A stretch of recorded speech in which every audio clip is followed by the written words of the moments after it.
Good morning, I'm Mike Graham and he's Mike Parry. You're listening to Extra Time, the two mics keeping you entertained throughout the night. Just what exactly is going on in Britain is the big question. Everyone's apparently a cycling nut, and if you're not, there's clearly something wrong with you. Over 1 million people lined the streets from Yorkshire to London, another million lined the streets in London, just to catch a glimpse of people they'd never heard of for just a few seconds. None of them know the rules, and many of them will never get on a bike. Loads of them, of course, just wanted to say they'd been there and taken a selfie. It was just like Glastonbury without the mud. Well, I'm fighting against the tide. It cost 27 million quid to put this event on, and I want to know what benefit actually Britain got out of it. 08717 22 3344. We'll keep taking your calls. Mike Porky Parry has waddled into the studio with his crutches. He's got a very bad leg. We'll be quizzing him about that. And you're listening, of course, to Extra Time with me, Mike Graham, and Mike Parry on TalkSport.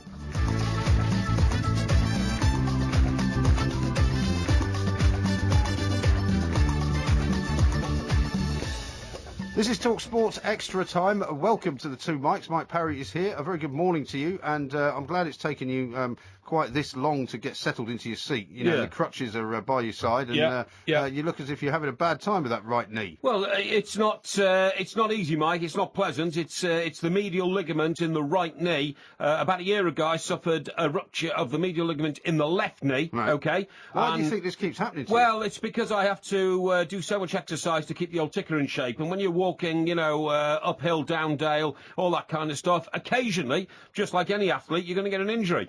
And the knee injury, of course, is particularly difficult because if your knee goes, your leg doesn't work. If your leg doesn't work, you can't walk. If you can't walk, you can't keep your weight down. If you can't keep your weight down, your heart is being put under pressure. If your heart's being put under pressure, your life's under threat. And so it goes on. You know, it's a nightmarish existence, but I just get through it with a smile. Well, David says this at TS Extra Time, at Mike Parry 8, of course, or at IRMG. Poor Porky looks really ill. Get well soon. We put a picture out a little bit earlier on social media. And John, who's a Southend United fan, says, what's happened to the Porkmeister? Has someone run over him on their bicycle? No. Which is obviously a very current reference to the Tour de France. Very, very topical indeed. No, I will get better because I do sincerely believe that the only reason I'm alive is because I have mind over matter.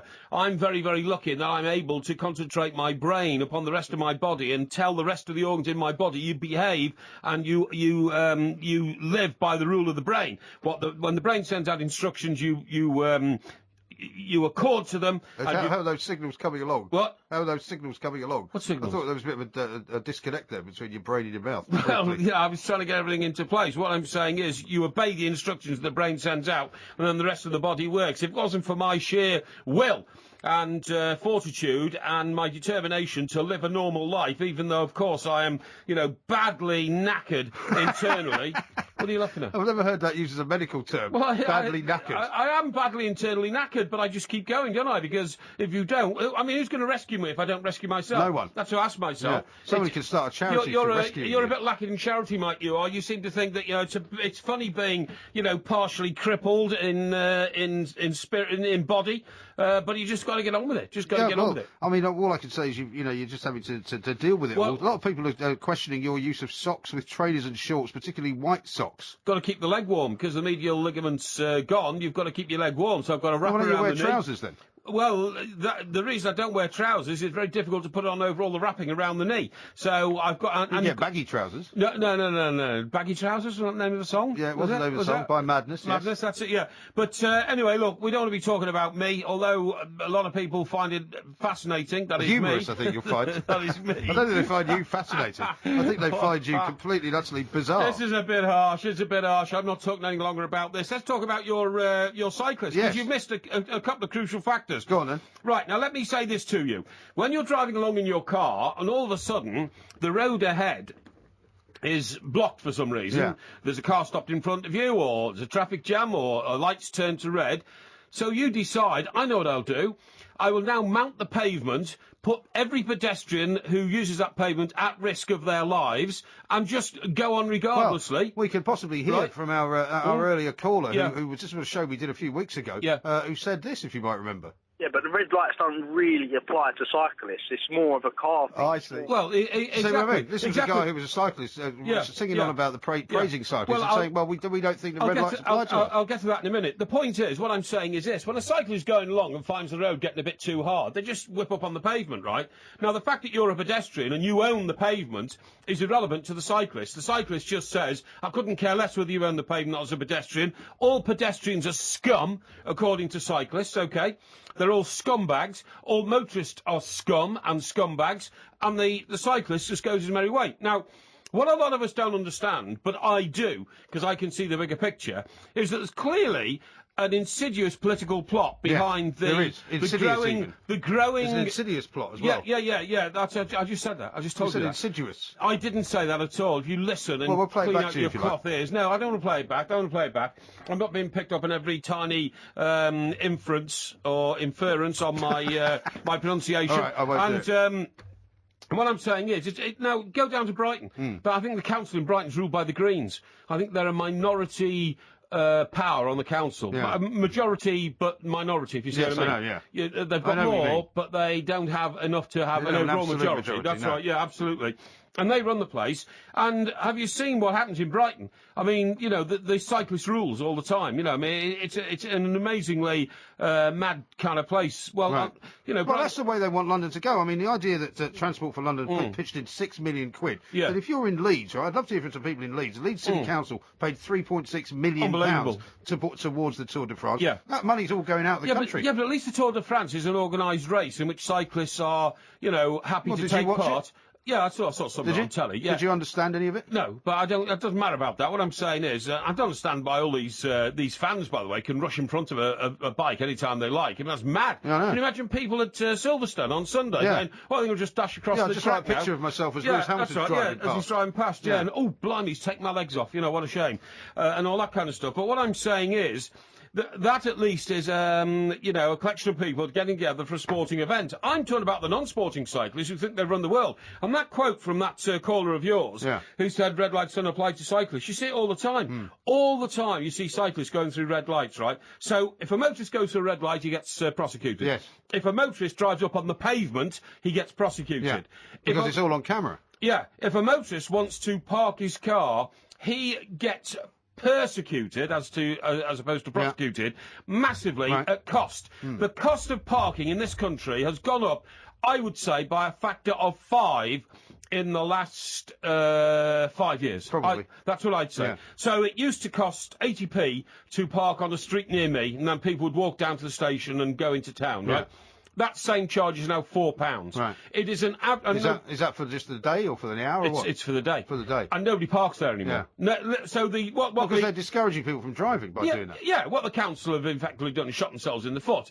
When they had 50 parking spaces at, say, £2, you know, inflation, you know, they'd have got £100. Now it's £4, they've got 50 times nothing, so they get absolutely nothing. So again, short-sighted. But that's what they want, though. They want that. No, well, they're trying to drive motorists off the road, but the worst thing about parking is when a cyclist turns up at a station, the cyclist can park for free.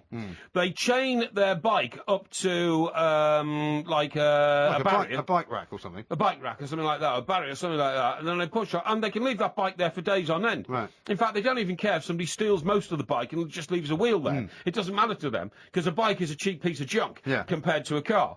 But that's the way they like it. And the arrogance of the cyclist is such that we rule the roads, so therefore motorists, and you touched on this earlier in the show, have to pay literally thousands of pounds a year in all sorts of motoring taxes, in parking, in road tax, in fuel, in VAT on having their car serviced and all that kind of stuff, to fill in the potholes, because the cyclists are complaining that if they go into a pothole and they suffer injury, they will sue the motorists for causing the potholes. I mean, how mad is that? How mad is that? Cyclists don't pay any tax at all. They pay no road tax. They're not insured. So if you're driving along and some absolute boneheaded cyclist comes across your path and hits your car because it's night time and they've got no lights on their bike. When was the last time somebody was prosecuted for not having a light on his bike? When I was a kid, if you didn't have a light on your bike, a policeman stopped you and you were taken home, by the policeman, and you were disgraced in front of your parents for not putting lights on your bike. A white light at the front, a red light at the back, who didn't have lights on your bike. What You're so worked up. No, I'm saying, if you didn't have... some kind of painkillers or something. No, if you didn't have lights on your bike, you were a social pariah. Yeah. An absolute social pariah. Well, guess what? Now you're a social pariah if you don't like cycling. Yeah, That's you the are. way the You world are. has gone. You are. But at night now, I never see cyclists with lights on their bikes. The number of bikes which have nearly gone crashing over the bonnet of my Mercedes car, I'm not joking, it's a nightmare driving at night, because you are You've got to see through all the steam coming off the engine as well. Yeah, well, never mind all that. But what I'm saying is, if a cyclist hits you, first of all, they damage your car. Yeah. Secondly, they are not insured. So if they're a deadbeat, which are, some cyclists are, then you've got no hope of getting your money back. Thirdly, they will probably sue you because they ran into your car. Yeah, and it's your fault because you've got a car. Yeah. Fourthly, they haven't got any lights, but actually a Mercedes or a Jaguar or a Land Rover like yours is very well lit up. Yeah. So they should have seen it before they hit it. They should have. If you see what I mean. But I tell you what, a lot of cyclists as well that I've come across are intoxicated on their bikes. I mean, like, really intoxicated, you know what I mean? Well, now, some of the ones riding those Boris bikes on a Friday night certainly are. Now, that should be made an offence as well. And talking about the police, by the way, Bobby sent in a tweet and said, can we say hello to the Wiltshire Police Force overnight crew, because you apparently know them very well. Do I? Yeah, well, you used to live there, didn't you? Well, I did used to live in Wiltshire. I never had any dealings with the police, though. Are you sure? Do you think I am? Are you sure? No, I certainly didn't. Well, they seem to think that you have. But anyway, look, what I'm saying is, it is not a disgrace. I don't want to go on and on about bikes, and I don't Really? mind people That's a having... relief. I thought we were going to talk about the Tour de France. Well, look, I don't mind the Tour de France as a sport. It's, It is a political movement now, though, is the Tour de France a political movement? No, the whole thing, the whole France is a cycling political world. movement. We know that. France is, trying to go backwards in terms of economic expansion and make people pay 75% in tax. Yeah. Maybe that's why the Tour de France has now broken out of France. I tell you what. I bet you a lot of the people who've come over to watch the Tour de France or compete in the Tour de France won't bother going back, because there'll be asylum seekers here to the tyranny which is now the French tax regime, won't they? They will. I don't think yes, so. they will. They will. I think you've taken it too far now. London's the seventh biggest French city in the right. world. Yeah, I know that. Yeah. Well, calm down. Yeah, well, yeah. Like Porky Parry, he's obviously suffering from a great deal of pain. He's trying to fight through it. He's got very belligerent as a result. Taking but we'll hear painkillers. lots Taking more painkillers. from Mike Parry and myself, Mike Graham, coming next on TalkSport.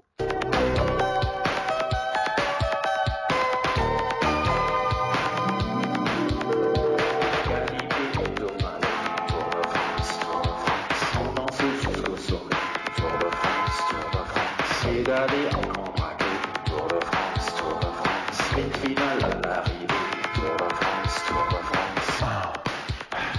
This is TalkSport Extra Time. John in Glasgow has texted into 81089 on the Tour de France front. He says, Mike, I drive for a living. I'm sick of the Green Brigade going on about cyclist this and cyclist that. I do not have a problem with people on bikes. However, I think they should have to pay road tax and insurance, the same as the rest of us road users, due to the way they put their lives on the line, weaving in and out of traffic and jumping red lights, etc. Well, I think we'll be taking more calls on that later on. 08717 2233 And by the way, has anybody considered the fact that although they reckon they're saving the planet, and by the way, when they first started, these Greens, they weren't called the Greens, and they weren't called, what are they called these days? What do they call themselves? Well, the Green Party, you mean? Is it the Green Party? Yeah. They used to call themselves Save the Earth. No, was it called Save the Earth? I first covered them when I was reporting on the Chester Chronicles about 30 years ago. Earth, you mean? Friends of the Earth, Yeah. that's it, Friends of the Earth. Yeah. And all of a sudden, all these people turned up on bikes, and I wondered what they were doing, and they all said, we come to save the Earth. Right. And I said, how are you going to do that then? They said, well, we're going to get rid of cars and all this kind of stuff. And, a bunch of nutters. I didn't realise it would, and I'm not calling all cyclists nutters, but this lot we're all about closing all the roads in Chester and turning them over to bikes and that kind of stuff. But what nobody's considered, and which I know about, because, being a student of the way of life and the science of living, is that if you've got millions of cyclists cycling around on bikes, energising, they're expelling more carbon dioxide into the air than a motor car would. What, you mean from their mouths? Of course. What do you think? Well, I don't know. I've never thought about it that way. Well, think about the human body and respiration. But I'll tell you what. That's a basic biology lesson. No, it isn't. Yes, it is. You suck in oxygen and you exhale carbon dioxide. Yeah. But I don't think it does it to any great extent, which it would actually be the same as policing a car. However, course it is. But one of the things about the Tour de France is we heard from that guy who was driving over in Belgium, the trucker, Yeah. who's just been at Dover. He said there was over 100 cars that came with the Tour de France, and they all drive around the same route because they drive Yeah, ahead. that's They're all right, like yeah. the team Of course cars, they do. you know, and They've they've got the got bikes on the roof. top, and Yeah, all of that. that's right. So I mean, the idea that it's a sort of green sporting event is Yeah. absolutely not a nonsense. Well, I don't think the Tour de France does make out to be a green sporting event. It's the people who associate themselves to Right. cycling who are trying to be the That's greens. what I mean, yeah. Yeah, exactly. But they're not. If they're expelling all this carbon dioxide into the air, eventually they'll kill us. I'm surprised that trees aren't dying on the routes that all these cyclists take No, because there's so much carbon. I think you've now definitely flipped. No, all this carbon dioxide comes out of their mouths. Where do you think it goes? It goes into the atmosphere. What does the atmosphere do? It gives trees and plants sucker, i.e. they take in the atmosphere as well. If the atmosphere's full of carbon dioxide, so all these guys in Lycra are cycling up and down every day, expelling all this carbon dioxide, eventually you're going to find trees dying all over the But country the trees because of cyclists. eat carbon dioxide. That's what they do, isn't it? Well, yeah, but you overload them, they don't. So if you overload them, they get poisoned. That's absolutely true. Ah. You can, you Well, I know, think you'd have to have an awful lot of cyclists. it's before you got called photosynthesis, right? Yes. And what a tree can do is it can convert carbon dioxide back into sort of oxygen. Yeah. But if you overload it, I mean, look, you need water to live. Yeah. Now, if I put you on the floor and poured a bucket full of water down your throat, you would feel very uncomfortable. that. I and call you, that waterboarding. Yeah, a bit like I water. think I was in Guantanamo Bay. That's right, you would, yeah, just like that, yeah. And eventually you'd start gurgling and your legs would start thrashing around, you'd feel very uncomfortable. That's how a tree feels. I bet you that is how a tree feels when hundreds of cyclists are going up and down the country lane in which that tree lives every day, or not every day, but every weekend. You know, I bet the trees dread the Give me a lot of weekends. thought to this. Well, I do think about it because I think about the world and the way the world is going, and I get worried about it. Well, let's think about the World Cup, because the World Cup gets back Okay. underway tonight, Yeah. and of course Brazil play Germany, but Yeah. the other big game is Argentina against Holland. I'm saying it might be an all-European final. Yeah, I And, do as well. I know I've said that. I know. Well, I don't think you said it before I did. Excuse me, my prediction on the breakfast show this morning, right, Yeah. with old Ray and Neil Warnock. Neil Warnock. Yeah. Well, they asked me. Hang on, I think I did it even sooner than that.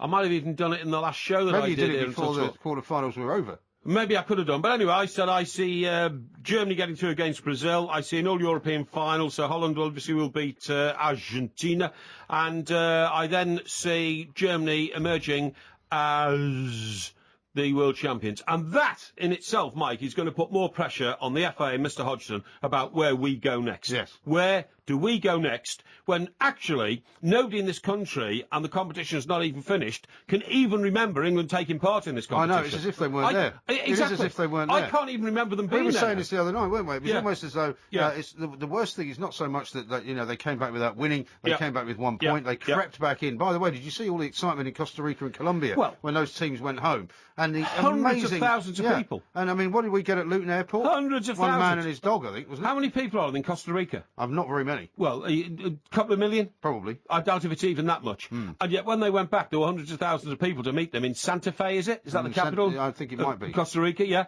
San Jose, I'm told. San Jose, that's Yeah. right. I knew it was is this the way to San... Is that... No, that's Amarillo. Oh, Amarillo. Well, what's the San Show Jose me the song? way to San Jose. Show, yes. Well, do you know the way to San the Jose? way to San That's Jose? it, yeah. Da, da, da, da, da, da, da, da, da. I Oh, like there's that. probably one about Santa Fe as well. Yeah, there probably That's in is. New Mexico. But anyway, look, talking about San Jose, all these hundreds of thousands of people turn out. The capital is that Derek That's from Derek, Pink yeah, Grove? from Big Coy. Yeah, okay, yeah, plonk off, Derek. And you go to Colombo, and of course the capital is Bogota. Colombia. Colombia, sorry. Not Colombo.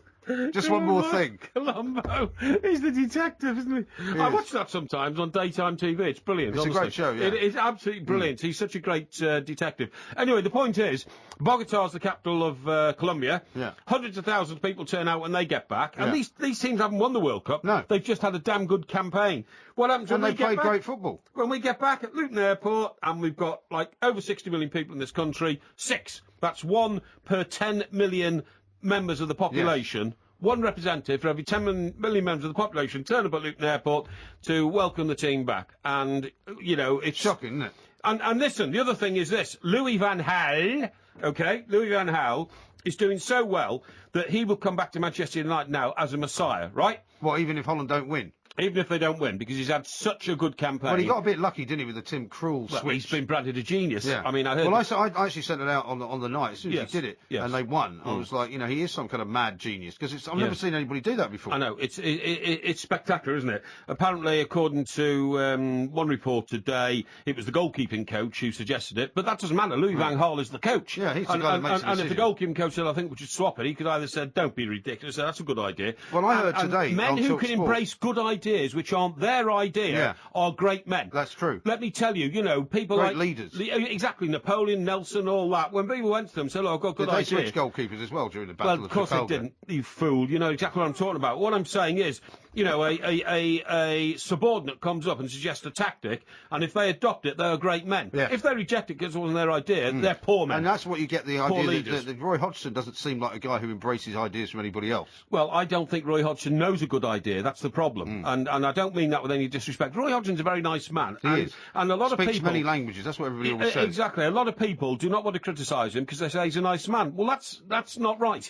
Is he good for English football? And the answer's got to be no. Particularly when Louis Van Gaal comes back. Louis Van Gaal will be looked at, and people say Louis Van Gaal is the English equivalent of the Christ the Redeemer statue on the top of that mountain in Brazil, isn't he? What's How's his he the name? English equivalent of it? Sorry? How's he the English equivalent of it? Because he's going to be a manager in the English Premier League. Okay, right. Okay. I know he's Dutch. We all know he's Dutch, Louis Van Gaal.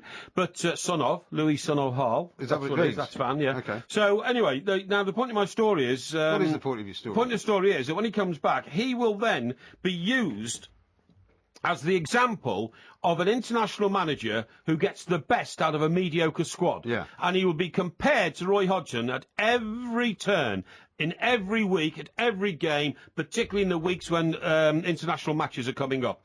There's no way in the world that Roy Hodgson can live in the shadow of Louis Van Gaal, who is by a factor of 100 a better international manager. The Manchester United So- fans must be pretty encouraged by what they've seen so far. Well, I'll tell you what, I bet you Louis Van Gaal wishes now that he'd negotiated his contract after the World Cup rather than before it, aren't you? Well- because he's now like the world's top manager to all intents and purposes, isn't he? Well, he is, because he's done, as you say, marvels with Yeah. a team that really Yeah. shouldn't have got that far. And there's a piece Yeah. on the back page of the Daily Star this morning Right. saying that he's now going after Mats Hummels, who's a German player, of course, who's Right. should be playing tonight. He scored the goal against France the other night, and he plays for Borussia Dortmund. And he is, I mean, and the other thing that the effect of this will be, and again, sorry to say this about David Moyes, players will want to come and play for him course because they of what will. they've seen him do, which Of they course never they will. wanted to do for David Moyes. Well, I mean, that is the sad conclusion, and I see that David Moyes, according to one report in this morning's papers, has been rejected by Galatasaray. Oh, has he? Yeah. But he I'm was the glad- third choice, wasn't he? Well, they kind of said that, yeah. But I'm rather glad that he has been, because that would have been a disastrous decision for David Moyes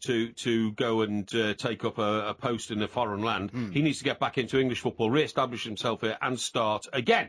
The harsh conclusion he's going to come to is that actually he wasn't fully trained up to be the manager of Manchester United. He wasn't ready. As good a manager as he is, he wasn't ready for that job. No, I think you're absolutely right. Mike Porky Parry and myself, Mike Graham, will have loads more to talk about. We're going to talk about Pete Doherty's teddy bear coming up, amongst many other things. Keep your calls coming in, 08717 22 3344. This is TalkSport. I'll take you anywhere, you can't take me anywhere. I can't take you anywhere, I'll take you anywhere you wanna go. Oh, you can't stand me, no, you can't stand me, no. You can't stand me, no, you can't stand me, no. You can't stand me, no. This is TalkSport Extra Time. I'm Mike Graham. Mike Parry is here by my side. He's in a lot of pain. He's got something wrong with his right knee. Well, One of his, hang on, it's not just the knee.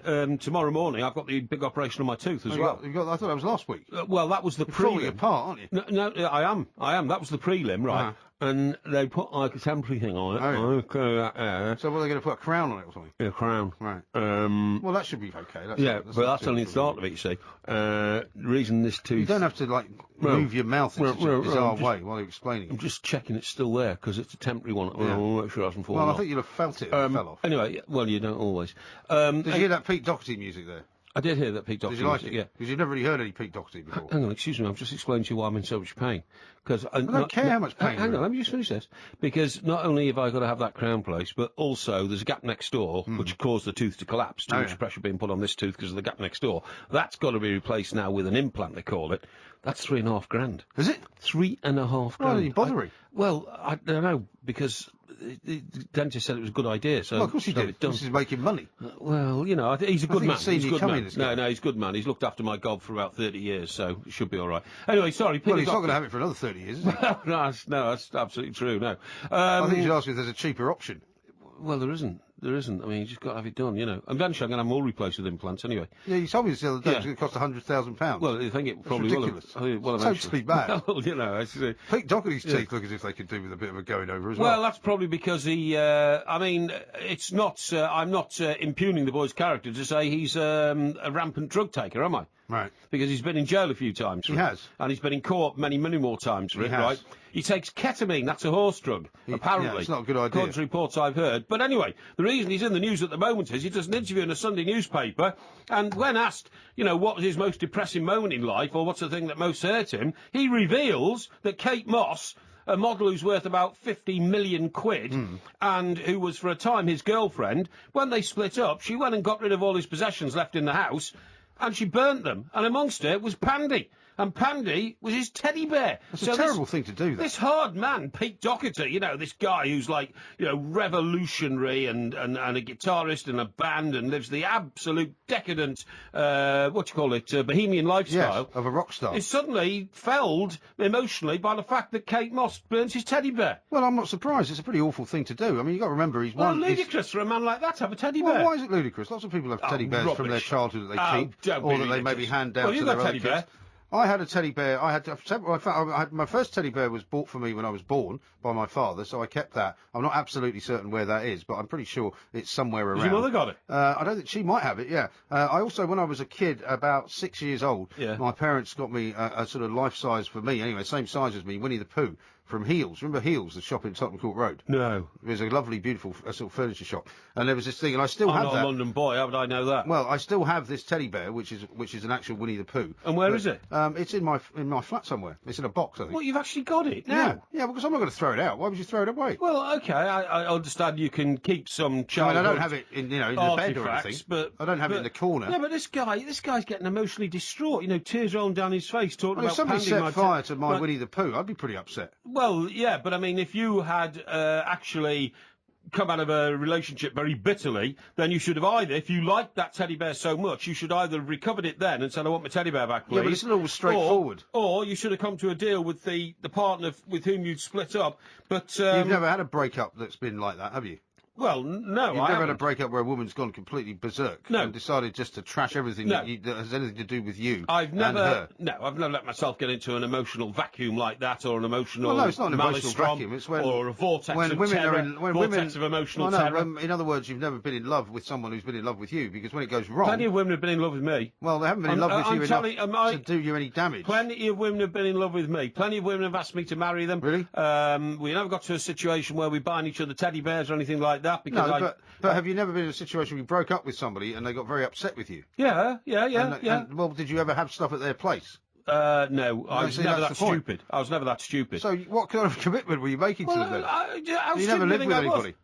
Yeah, I have. But you know, I don't go around leaving artifacts just lying around. Artifacts? Yeah, all right. Hey, well, by the way, did you see that Bannockburn show was on the other night? Was that the one you were going on about? well, no, because it was a It was two-part a different show. part. It was a different two-part- Bannockburn show. No, it was a two-part show, and that was the second part. But having done my research on it to start off with, I then watched the first one, and it justified everything I said about the fact that there is absolutely no evidence that the Battle of Bannockburn ever took place. But that's by the by. Do you know, on Friday, it's the anniversary of the Battle of the Boyne. Is it? Go on, tell me I about did. the I did know that. Tell me yeah. about the Battle of the I Boyne. don't know anything about the Battle of You the don't Boyne. know the Battle of the Boyne. I You don't know anything about the it. Battle of the Boyne? No, I don't. I mean, there's no point in me pretending I'm an expert on the Battle of the Boyne. I know that it's a Do you know national anything holiday. about the history of your own country?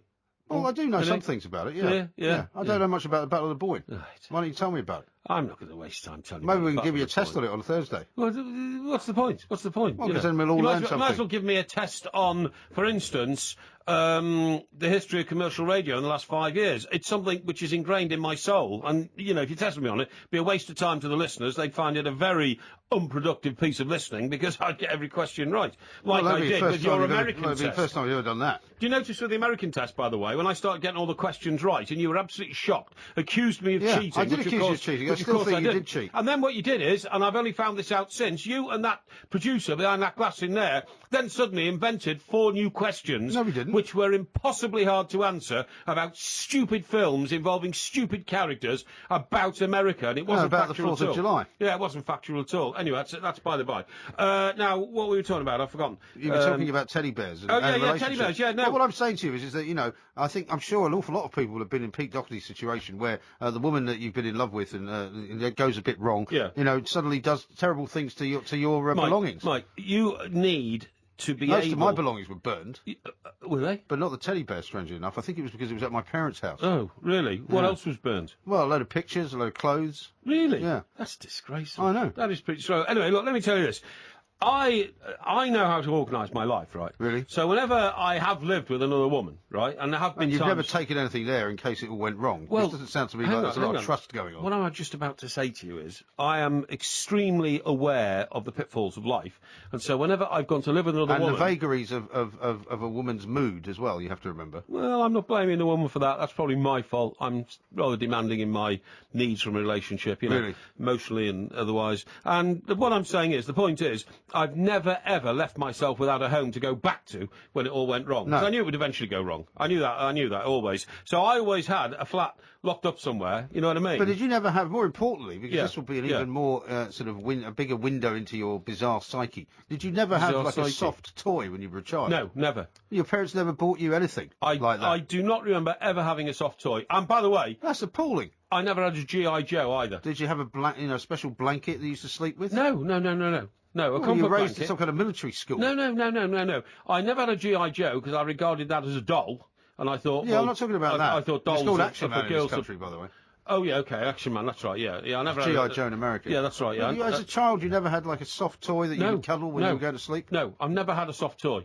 That's why you're an emotional vacuum. No, I've never had a soft... That's why Do you know have what? no empathy. I did once have a white monkey. No joke. No joke. And I remember it because it had like striped trousers and A white monkey with striped trousers. It was a white monkey with striped trousers and like a sort of- waistcoat? a blue waistcoat. That's Yeah. right. Thank you very much indeed. And wavy arms, which you could Did wave it have up a and down. tail? No, it didn't have a tail. But the thing is, and I'm not It was joking. like a gibbon. No, it was a monkey. But its ears, I'm not joking, were bigger than its head. It had huge ears. Okay. It had like elephant ears on a monkey's head. It was a really bizarre sort of caricature. Sounds of- quite frightening. It wasn't quite frightening, but it was so different, I became attached to it, you know what I mean? Child's Play. About what? Child's Play. You remember that film Child's Play? Chucky. No. You remember Chucky? Oh, no, The but ventriloquist dummy. that was involved in some horrible murder case years ago. Yeah. Well, we Chucky- don't want to talk about that. Chucky Never Sings mind. or something, is it? Or Chucky? It was just Chucky. It was just horrible. Well, No, it was just horrible. Well, you mentioned it, not me. Yeah, I know, because it sounds like this monkey looked like it. Yeah, no, he didn't. You said it, and not me. And what I'm saying is, I do remember really liking that thing. And what happened to it? Well, it just disappeared out of my life. This is a strange thing. I Really? don't know what happened to it. You see, this is interesting. I This don't is know what why I happened to think it. you are the way you are. What do you think? So I you mean, have no attachment to anything that is from your childhood. I have never Your had. parents took it away. Never had a teddy bear, never had a cuddly rabbit or anything like that, never wanted pets, you know. I didn't need any emotional, like, comfort blanket. just as well. I didn't need any emotional crutch. You know, you seem to have needed this crutch But of this this is why. Paddington But this is bear why you're bear. so ruthless with people. Then, I'm isn't not it? ruthless with people at all. I'm extremely vulnerable. Don't you understand? Are it? you? Don't you understand? Emotionally, I'm a wreck. Well, you can be both. You can be emotionally a wreck and ruthless. Well, I don't think One kind of follows the other. I don't know how anybody could ever describe me being ruthless. I mean, I have always lived my life along is the determination to be the best at what I do, to act in a professional manner at all times How's when that it comes going? to business, How's that going? and to make sure that I have the milk of human kindness pouring through my soul, and to help others who've not been as lucky as me. That's my mission in life. Yeah. That is my mission. It's a very honourable mission. And you as don't well. need a teddy bear to do that. No, you don't. Mike Porky Parry and myself, Mike Graham, coming up next with more of this. Cause my only job is a curly toy waiting for me. When I get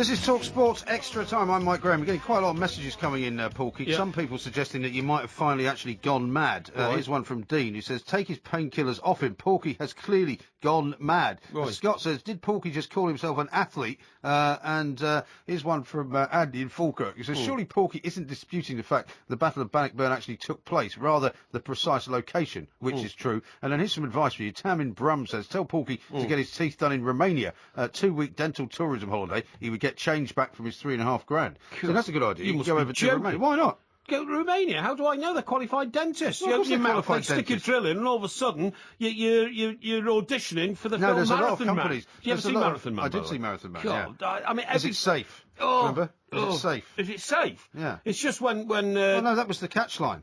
Is it safe? was it? Yeah, Laurence Olivier kept saying to Dustin Hoffman, is it safe? What does that mean? Nobody knew. But he Well, kept saying, is it safe? And every time he went, I don't know what you're talking about, he Yeah. went, so they started drilling him again. But I thought Laurence How could you Olivier have watched used that to film and used- not known that was the catch line? Well, I didn't, because I was so horrified by what was going on. Laurence Olivier used to look into Dustin Hoffman's mouth and say, now let's find a nice fresh tooth Yes. with a nice fresh nerve in it. All right. Where's the Don't window? I scream. want to throw myself out. Heaven's I sake. can't bear it. Now, here's And one- do you know why? Because when I was a kid, we used to have a dentist who'd come out of the Royal Navy after the Second World War, who was aged about 72, who was blind, who had a doddery, shivering hand, Oh, dear. who used to put a drill in your mouth without anaesthetic and plunge it into any tooth that came, close to his drill. It was, torture. It was literally torture. Doesn't sound I mean, good. that could have affected me quite badly mentally. Anyway, what Lots were you of gonna things say? have affected you Yeah. quite badly. Yeah. Flannel in Scotland says, tell that clown Porky the Battle of the Boyne is Saturday the 12th. Not Yeah. Friday. Yeah. You said it was on Friday. I believe it was to be on Friday. Yeah, well, hang on. Tuesday the 8th, Wednesday the 9th, Thursday the 10th, Friday the 11th, yes, 12th. Okay, I accept that. Maybe the reason why you're having such a problem with your teeth is because Yeah. of the way you clean them. I put it in my mouth, right, and then I go. No, sorry, my mouth goes round and round Right. like a tumble dryer. Yeah. No, look. Maybe that's the reason you're having so much trouble with your teeth. Funny enough, when you've got a temporary crown on, you do have problem cleaning your teeth because you can't use your toothbrush with vigour. But you've got electric toothbrush. No. Got manual toothbrush. You can't use your toothbrush with vigour in case you lop off your temporary crown. Yes. So You what I have have to to be do careful. is I've got one of those tiny little brush things which actually are designed to. To go in between. Yes, that's Yeah. right. And I just get that behind the Right. tooth and use that. But it's a painstaking exercise. It takes me about 5 minutes to clean my teeth, and I clean my teeth Well, it's 4 supposed times to a take you day. 5 minutes. No, it shouldn't take 5 minutes. And I clean my teeth 4 times a day, so that's 20 minutes spent cleaning my teeth on a daily basis. I mean, that is a lot. That is a lot. It takes me 10 minutes to You take. must be wiping all the enamel off them. Well, I hope not. 'Cause Cleaning that much. No, I don't use a terribly hard toothbrush. It takes me 10 minutes a day to take all my pills, right? Because you have So to that's take half them. an hour now. That's half an hour. Half an hour of your day is gone. Yeah. You know what I mean? Just administering things like that. By the time you got Could in be and down out, the pub. by the time you got in and out the shower, it's another half hour, right? Half an hour in the shower. Well, by the time, yeah. What? By the time you go into the bathroom, Well, you take look like a off prune. your dressing gown, you go into the shower, you get it all done. But you've got to dry yourself off, coif What your does it take, hair, half an hour? or coiffure my hair. I take 5 minutes before I come in here to have a shower. And then get dressed. apply lotions to my skin so it doesn't dry up and all that kind of stuff. You know what I mean? And That's a horrible image I'm getting. it's not, no. Covering And- yourself in calamine lotion. and, yeah, well, something like that, and then you might do that twice a day, and then no. So I'm, my sort of grooming tooth pilling sort of preparation for the day can take quite a long time. You don't realise. You No, don't I realise. don't. But I mean, looking at you, I can understand why you don't realise.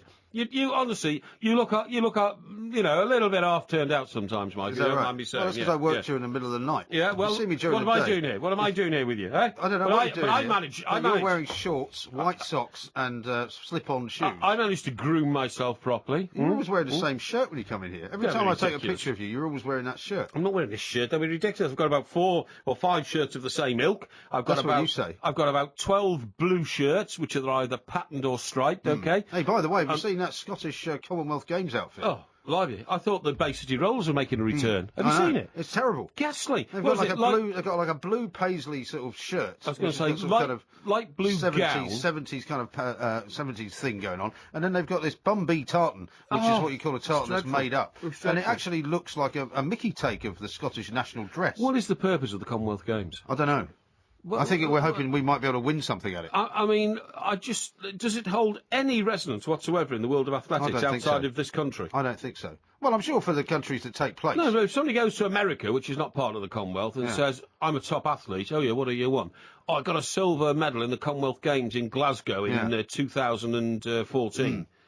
And what are they going to say? Wow, we'll give you a top scholarship at, Florida Well, State University. I suppose it might help, but you're right. I mean, it's not up there with the I mean, Olympics, is it? what are we still doing for? What are we still having for? Well, I don't really know. I don't know the There answer isn't. to that. I mean, basically, they used to be called, or should have been called, the Games of the British Empire. Well, there isn't a British Empire anymore, so why is there a Commonwealth Games? Because there's still a Commonwealth. Well, there is, but it's fallen apart, isn't it? It's not all There's all together sort of going well. There's all sort of disparate political views within Yes. the Commonwealth, which means that actually it's a sort of club of one and many dependents. Yes. Is that right? Well, yeah, except they're not really dependents anymore. That's the thing, because they're all now independent countries. Would you say Canada's a richer country than we are? I would say so, yeah. I would as well. And they're a member of the Commonwealth. So Yeah. actually, my view that it's one and dependence is wrong. Canada are a very wealthy country. What other countries are in the Commonwealth that are wealthy? Well, Australia, I suppose. you would Australia say. is a very wealthy country. Pretty wealthy country. Very wealthy, and its economy is in far better shape because they managed their economy through the crash much better than we did in the West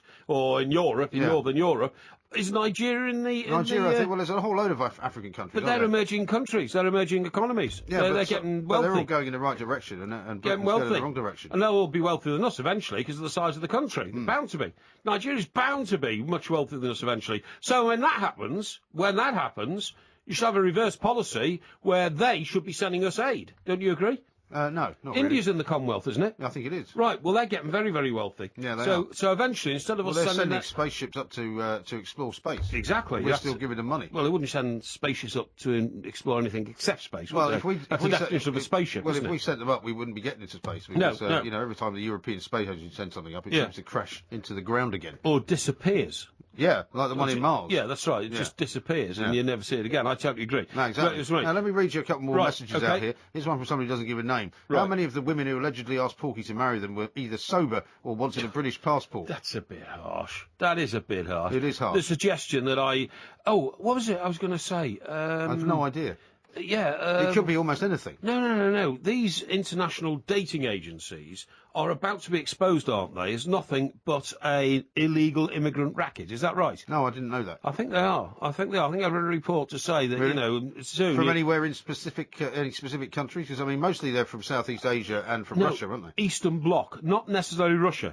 Girls in Russia can find rich enough husbands there. They haven't got a problem anymore, okay, because the wealth is spreading in Russia. But it's places like Latvia, Estonia, places like that, Lithuania. where the girls would still like to meet, somebody like me, for instance. But if they're already in the European Union, it's not an immigration racket, is it?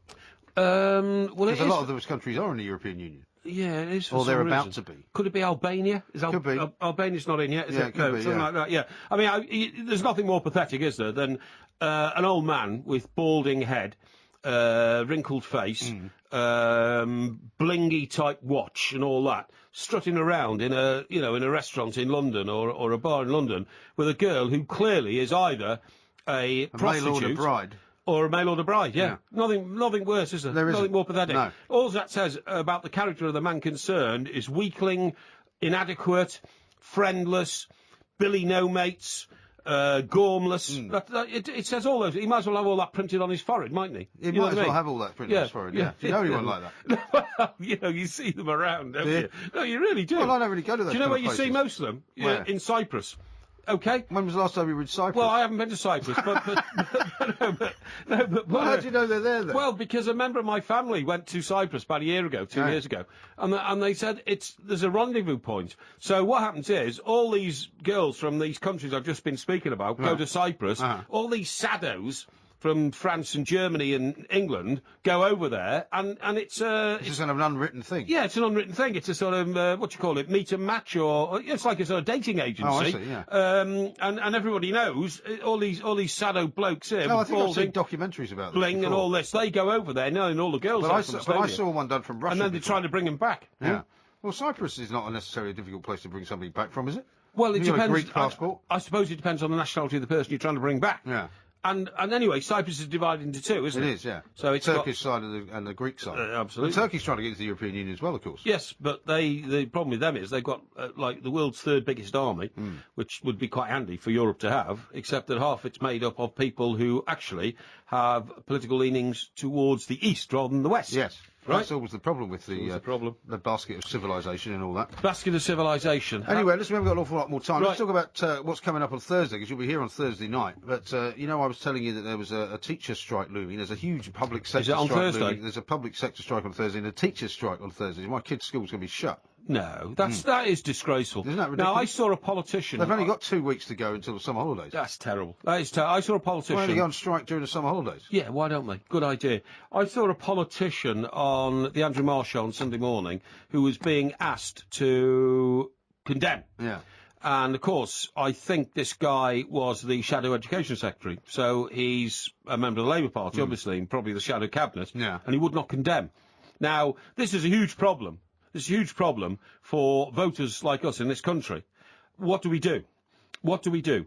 Do we go with what we've got, or do we decide there is an alternative? But what do we want our politicians to do? We want them to keep schools open, not close them. Well, do you preferably agree? we don't want the schools to close during term time, course we particularly don't. since they've now got this very, very kind of draconian fine system in place, where Yeah. if you take your children out of Exactly. school for one day for something that you regard as important, and Ex- then they fine you for it, and then the next Exactement. thing they do is they shut the school down because they've all decided they Yeah. don't like their pensions anymore. Exactly. Don't they get, by the way, I'm not having a go at teachers necessarily, except that they have got very militant over the last few years. Well, they've got militant recently, I would say. Yeah, recently. Okay, yeah, recently.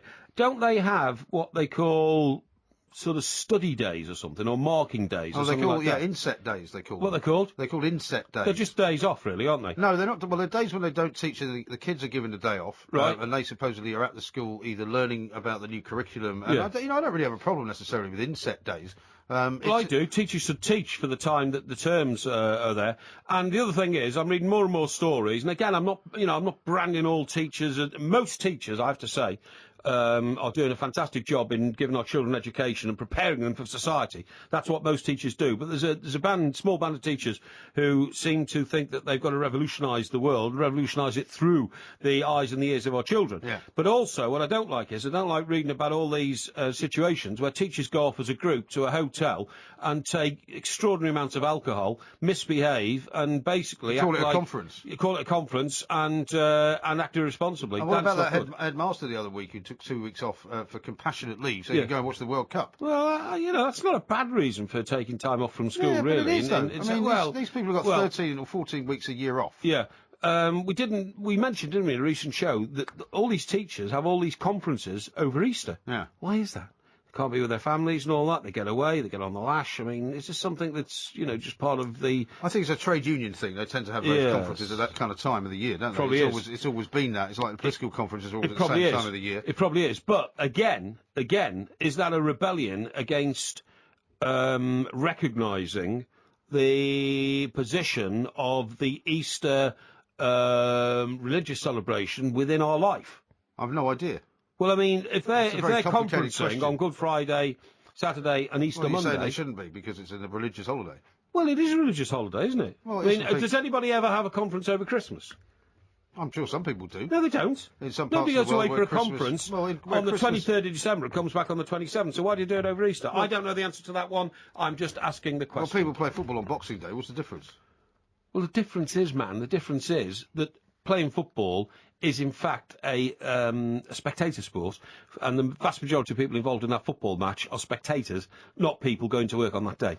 Apart Okay. from all footballs and all the people that work at the stadium and all the people that do Absolutely. everything else around it. Absolutely. But I Once mean, again, you know, your argument is flawed. No, it's not. Here's It's- what Paul the cabbie tiny- says. tiny this. percentage. It sounds like Porky's mum bought him a very bad Rupert the Bear copy. He had stripy pants. I thought Rupert the Bear had checked He pants. did. He had checked trousers, almost like Scottish trews. Oh, he seeing didn't as have we big talk about ears, did he, Scotland. either? No, he didn't. No, he had a bear's head, and this was a monkey's head with big ears. Yeah, it was. I used to call him Big Ears. That's what I used to call him. Yeah, what did he used to call you?